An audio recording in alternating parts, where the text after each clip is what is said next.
Bismillahirrahmanirrahim. Assalamu alaikum traders. I'm your fellow trader Ayub Rana and you are watching your own channel Trade Track.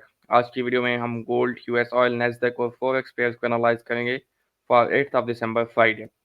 First of all जी कल की बात करें, कल gold में जैसे आपको सिनेरियो बताया गया कि first of all liquidity SVEEP होगा, आफ्टर दैट गोल्ड में आपको सेलिंग मिलेगी। वैसे ही गोल्ड में मार्केट में सेलिंग प्ले हुई, बट जिस टाइम अनएम्प्लॉयमेंट क्लेम्स का डेटा आया, ऑल्दो के प्रीवियस से एक हज़ार मीन के वन के नंबर्स ग्रेटर थे, बट इट मीन्स के अनएम्प्लॉयमेंट क्लेम्स जो है स्लो डाउन हो रहे हैं, कम हो रहे हैं, और इकॉनमी के लिए एक पॉजिटिव चीज़ थी।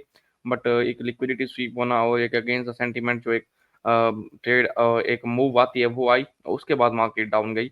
और आप कह लें कि 100-200 पे 100-150 पे मार्केट नीचे गई। एंड ऑयल ऑयल कल के दिन वहीं पे रहा जहाँ से डे स्टार्ट हुआ, थोड़ा सा लोअर मूव डाउन किया। आफ्टर दैट एक डोजी रैली कैंडल क्लोज हुई और नेस्डैक नेस्डैक बुलिश था, क्योंकि नेस्डैक में ये देखिए ना, एक चीज़ मैं समझाता हूँ कि स्ट्रक्चर जब अपने एक्सट्रीम पॉइंट ऑफ इंटरेस्ट से एक कंटिन्यू होता है, जब कंटिन्यू होता है तो उसको कम से कम लो प्रीवियस स्ट्रक्चर लो जो है वो ब्रेक करना चाहिए। जब तक अगर स्ट्रक्चर प्रीवियस स्ट्रक्चर को ब्रेक नहीं करेगा, इसका मतलब कि मार्केट में जो भी मूव चलेगी, क्योंकि नैस्डैक में बेस स्ट्रक्चर देख रहे थे हम 15 मिनट की बेस पे, तो इसका मतलब वो स्ट्रक्चर वीक है और मार्केट वापस चॉक कर सकती है। तो इस वजह से हमें वहाँ नैस्डैक पे कंफर्मेशन देखनी थी सेल की, क्योंकि कल वो एक बार वो सेटअप प्ले हो चुका था। जब एक बार ये चीज़ प्ले हो जाए और वो पीछे स्ट्रक्चर भी ब्रेक ना करे, तो इसका मतलब होता है कि वो चीज़ वीक हो चुकी है। अब उस जगह पे आती है मार्केट, तो वहाँ पे हमें कंफर्मेशन चाहिए होती है। तो हमें 5 मिनट का स्ट्रक्चर शिफ्ट भी नहीं मिला, ना 15 मिनट का, तो वो नैस्डैक में प्ले नहीं हुआ। पाउंड यूएसडी में आपको लेवल बताया गया, वहाँ तक मार्केट नहीं गई। यूरो यूएसडी का जो लेवल है वो प्ले हो चुका है और अभी मार्केट वो अपने लेवल पे है और अच्छा वहाँ से एक कह लें कि रिजेक्शन ले चुकी है। And after that JPY pair की बात करें तो जापानीज येन देखें, क्योंकि एक तो ये पेयर्स अपने ऑल टाइम हाई पे हैं। मैं आपको ऑल दो पाउंड जेपीवाई में क्या होता है, कंफर्मेशन नहीं हुई जिसने अपने रिस्क कैपिटल की बेस पे लेनी है बाय वो ले सकता है, ऑल दो कंफर्मेशन नहीं थी। चूंकि जापानीज येन जो है काफ़ी वीक जा रहा है तमाम करेंसीज के मुकाबले में। उसके रीज़न ये है कि एक तो इनका इंटरेस्ट रेट जो है नेगेटिव है। तो कल उनके जो बैंक ऑफ जापान के चेयरमैन है, उनकी तरफ से एक बयान आया और उन्होंने थोड़ी बात की इकॉनमी के हवाले से। उन्होंने ये भी कहा कि अगर तो ज़रूरत पड़ती है तो इंटरेस्ट रेट को पहले जो कह लें कि ये बार्गिंग रेट है, इसको हम जो शॉर्ट टर्म बार्गिंग रेट है, इसको हम नेगेटिव से पॉजिटिव करें, आफ्टर दैट इंक्रीज करने की तरफ भी सोचा जा सकता है, जिसकी वजह से आप देखें कि जेपीवाई स्ट्रांग हुआ। आगे इसके अगेंस्ट जितने भी पेयर्स है सब में डंप आया। तो जेपीवाई इतने अरसे से वीक चल रहा है, इतने अरसे से उसमें मतलब कह लें कि इंटरेस्ट रेट बढ़ाने की या उसको पॉजिटिव करने की कोई बात नहीं हुई, तो छोटा सा बयान भी उस पर मार्केट में फ्यूल ऐड कर देता है। तो ये चीज़ें थी जी, इसलिए स्टॉप लॉस लाज़मी है अगर आप किसी भी पेयर में ट्रेड करें। वैसे तो जापानीज़ येन में कन्फर्मेशन नहीं थी, लेकिन अगर आप किसी भी पेयर में ट्रेड करते हैं तो फंडामेंटल्स किसी भी टाइम कुछ भी हो सकता है, तो स्टॉप लॉस लाज़मी यूज़ किया करें। आज के दिन की अगर इम्पोर्टेंट अपडेट की बात करें तो जी, इम्पोर्टेंट अपडेट है आज 6:30 PM according to Pakistan time non farm payroll numbers हैं, जिसमें एवरेज अर्ली अर्निंग है जो कि 0.2 से 0.3 एक्सपेक्टेड है। अगर तो ये इसी तरह आती है, यानी कि एवरेज अर्ली अर्निंग बढ़ती है, तो इसका मतलब ये पॉजिटिव फॉर द यूएसडी है। अगर तो प्रीवियस से लोअर नंबर आएगा, it means it's negative for USD. क्यों? एवरेज अर्ली अर्निंग मतलब 1 घंटे की एवरेज अर्निंग बंदे की कितनी है वहाँ पे। अगर तो अर्निंग यानी कि कमाई बढ़ रही है, तो ऑल्दो आप वैसे ही सोच सकते हैं कि ये एक पॉजिटिव चीज़ है फॉर द इकोनॉमी। जितनी कमाई बढ़ेगी उतना लोग खुशहाल होंगे, स्पेंड करेंगे, इकोनॉमिक एक्टिविटी बढ़ेगी, इकोनॉमी ग्रो होगी, ठीक है। After that non farm payroll employment change है। नॉन फार्म एम्प्लॉयमेंट चेंज क्या होती है? फार्मिंग इंडस्ट्री को छोड़ के जो बाकी इंडस्ट्रीज में एम्प्लॉयमेंट चेंज कितनी हुई है, कितने बंदे न्यू एम्प्लॉयड हुए हैं। जितनी एम्प्लॉयमेंट बढ़ेगी, जितना रोजगार बढ़ेगा, उतना वो इकोनॉमी के लिए पॉजिटिव होता है। अगर तो ये नंबर जो गिवन है 184 क्या आता है, ये इससे ग्रेटर, यानी कि 150 प्रीवियस नंबर है उससे ग्रेटर नंबर आता है, positive for the economy, positive for USD होगा। क्योंकि जितनी आप कह लें कि एम्प्लॉयमेंट बढ़ेगी, वहाँ के लोगों का रोजगार बढ़ेगा, खुशहाल होंगे, इकोनॉमी ग्रो होगी और वहाँ पे फिर लोग स्पेंड करेंगे। तो ये आपने देखना है कि अगर 184 के जैसे ग्रेटर नंबर आ गया, तो it will be positive for USD and negative for USD, pound USD and gold. Unemployment rate 3.9, हाँ प्रीवियस है, अभी एक्सपेक्टेड है 3.9। अनएम्प्लॉयमेंट रेट क्या है कि बेरोजगारी की शरह कितनी है, यानी कि कितने लोग बेरोजगार हैं, उसका एक परसेंटेज निकाला है।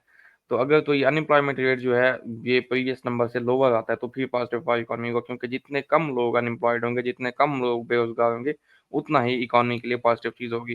तो अभी जितने प्रीवियस से उतना ही एक्सपेक्टेड है, बट प्रीवियस से अगर लोअर नंबर आ जाए तो ये पॉजिटिव फॉर द इकोनॉमी है। आफ्टर दैट 8 पीएम पे एक कंज्यूमर सेंटीमेंट का नंबर है, ये भी इंपॉर्टेंट है, अभी तक पॉजिटिव एक्सपेक्टेड है, प्रीवियस से ग्रेटर आता है तो पॉजिटिव होगा, ये भी आपने देख लेना है जी, ठीक है। बात करते हैं जी आज के लेवल्स की। 10 ईयर यील्ड्स का चार्ट है, मैंने आपको कल बताया था, जब तक ये 4.062 का लो ब्रेक नहीं होता तो यहाँ से एक पुश आ सकता है, यानी कि रिट्रेसमेंट आ सकती है। अभी भी ये रिट्रेसमेंट ले रहा है और ये रिट्रेसमेंट ले सकता है जी टूवर्ड्स द लेवल ऑफ 4.3, और यहाँ पे ये ऑर्डर ब्लॉक 4.35 के आसपास से फिर आप इसको डाउन देखेंगे, ठीक है। और अगर बात करें जी डॉलर इंडेक्स की, डॉलर इंडेक्स पॉजिटिव दिखाई दे रहा है, लेकिन अब इसने स्ट्रक्चर शिफ्ट नहीं किया और डेली में यस तो प्री एनएफपी एनालिसिस, एनएफपी से पहले पहले ये लेवल्स मिलते हैं तो इन पर ट्रेड कीजिएगा। आफ्टर एनएफपी मार्केट में अपडेट मैं आपको दे दूंगा। जी ये डॉलर इंडेक्स मूव कर सकता है हायर टुवर्ड द 104 104.5, यहाँ कहीं पे, जब तक ये 104.55 का लेवल ब्रेक नहीं होता तो मजीद इसकी जो अपसाइड मूवमेंट है वो डाउट में रहेगी, डाउटफुल होगी। तो ये आउट ऑफ ब्लॉक का एरिया, ये अगर ब्रेक कर दे 104.55 का तो फिर ये मजीद ऊपर जा सकता है। गोल्ड में क्या है जी, गोल्ड रेंज कर रहा है, एनएफपी से पहले रेंज ही मैंने आपको कल बताया था कि रेंज हो सकती है, वही 100 पिप्स की रेंज है। बट 2010 जो है 10 एक अच्छा लेवल प्रूव होगा, ब्रेक नहीं होगा। और अगर बाइंग देखनी है तो कम से कम हमें जो 15 मिनट का चार्ट बेरिश हुआ है तो वो बुलिश हो जाए तो फिर हम इसमें बाइंग देखेंगे, अदरवाइज हम इसमें फिलहाल सेलिंग ही देखेंगे। देखिए जब मार्केट में आपका डेली का चार्ट बुलिश है, 4 घंटे का बुलिश है, 1 घंटे का बुलिश है, 1 घंटे के पॉइंट ऑफ इंटरेस्ट में मार्केट आती है तो आपको 5 मिनट 15 मिनट के चार्ट के बुलिश होने का वेट करना होता है। 5 मिनट और 15 मिनट के चार्ट इस टाइम बेरिश हैं, तो आपको इसलिए फिलहाल सेल में देखना है। और आप देखें सेलिंग में अच्छे पिप्स दे रहा है, 100 150 पिप्स तो गोल्ड आराम से दे रहा है। अच्छा कल मैंने आपको एक सिनेरियो बताया था कि अगर 2020 से ऊपर रहता है तो क्या करना है। अभी भी 20 आई थिंक इसने ब्रेक नहीं किया, यस वही 20 का लेवल है जी, बिल्कुल। अच्छा कल मैंने आपको बताया 20 से ऊपर रहता है तो आपने वेट करना है कि ऊपर जाए, ये जो हाइज़ हैं ये ग्रैब करे और फिर यहाँ से आप सेलिंग लें, ठीक है। उसी तरह चली सेलिंग। और अभी भी इसने 20 ब्रेक नहीं किया, अब भी आप वेट करेंगे, क्योंकि ये जो फिर अगेंस्ट लिक्विडिटी लेवल बनते जा रहे हैं यहाँ पे ये हाइज़ जो है इक्वलाइज़, तो इसको आप ऊपर जाने दें। अगर एनएफपी से पहले-पहले आपको ये लेवल मिलता है 2045, यस 45 से 50 का लेवल है, यहाँ पे आए 5 मिनट 15 मिनट का स्ट्रक्चर शिफ्ट दे, यहाँ से इसको सेल करें for the targets of 2020 and after that 2010 break होगा तो ही आप 2010, और 2010 ब्रेक होगा तो ही आप 1990 80 के लेवल देखेंगे, ठीक है जी। 2045 से 50 के लेवल्स का वेट करें वहाँ पे सेलिंग के लिए, वो मिलता है लेवल तो सेल करें, otherwise no trade at all, क्योंकि एनएफपी है, एनएफपी के दिन है, रेंज भी हो सकती है। अच्छा जी क्रूड ऑयल में क्या है, क्रूड ऑयल बिलो 74 सेलिंग में है, यस एग्जैक्टली 74.2, और आपने इसको सेल देखना है फ्रॉम द लेवल्स ऑफ 72 के ऊपर निकलता है, उससे ऊपर जाके आपको 72.5 73 73.5 बहुत अच्छा लेवल अगर यहाँ पे मिल जाए तो। 72 से ऊपर निकलता है 72.5 73 73.5 यहाँ कहीं पे, यानी कि $1 के एरिया में आपको 100 पिप्स का एरिया है 72.5 से 73.5, इसके दरमियान कहीं पे 5 मिनट 15 मिनट का स्ट्रक्चर शिफ्ट दे के ट्रेड मिलती है तो आप इसमें सेल की ट्रेड ले सकते हैं for the targets of again. आप इसमें से 70 69 और 68 तक के लेवल्स देख सकते हैं, ठीक है जी।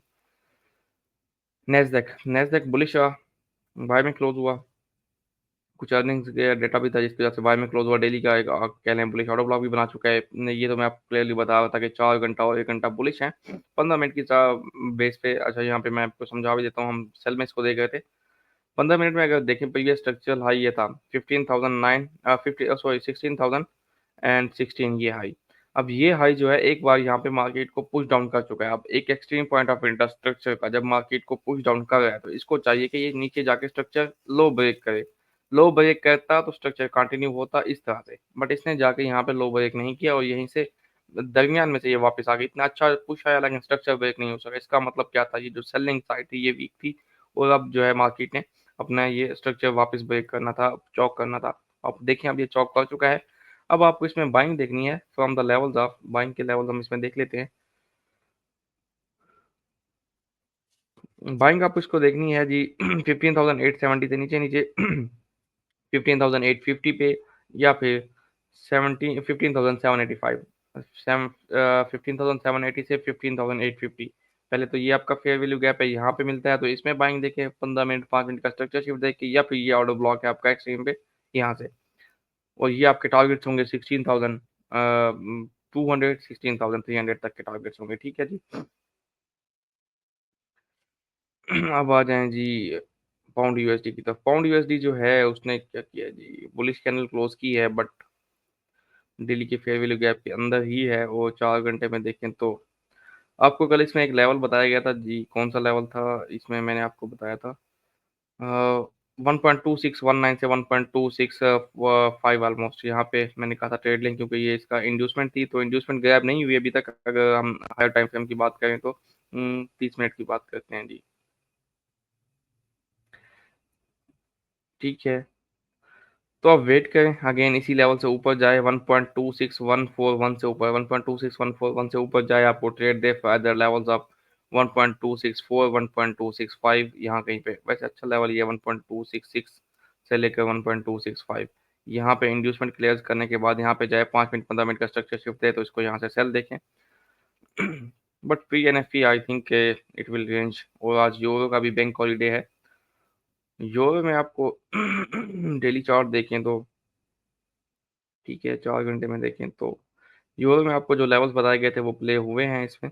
आपको बताया गया था कि इसमें इंड्यूसमेंट क्लियर हो, ये देखें इंड्यूसमेंट इसने क्लियर किया। ऊपर के लेवल्स जो 4 घंटे 1 घंटे की बेस पे मैंने आपको ऑर्डर ब्लॉक बताया था, उसी में इसको ने आपको ट्रेड दी है। ठीक है, अभी यूरो यहाँ से डाउन रह सकता है। और अगेन आपको टेस्ट मिलता है 1.081, 1.082 का, यहाँ पे आप सेल लें फॉर द टारगेट्स ऑफ 1.0755, 1.073 या 1.074, यहाँ तक के टारगेट्स हो सकते हैं यूरो यूएसडी में। ओवरऑल एनएफपी से पहले मार्केट रेंज में रह सकती है, तो एनएफपी के बाद की अपडेट इंशाल्लाह मैं आपको प्रोवाइड कर दूंगा। एनएफपी इंपॉर्टेंट दिन होता है, और अगर तो मार्केट में प्रीवियस से ग्रेटर नंबर या प्रीवियस से लोअर नंबर में गैप काफ़ी ज़्यादा आ जाए, यानी कि 50K, 100K, 30K is normal I think, 50 100K आ जाए तो फिर ट्रेंड रिवर्सल हो सकता है। सो स्टॉप लॉस लॉस में यूज़ कीजिएगा और न्यूज़ ट्रेडिंग से अवॉइड कीजिए। And after all good luck for your day and thanks for watching. अल्लाह हाफिज़।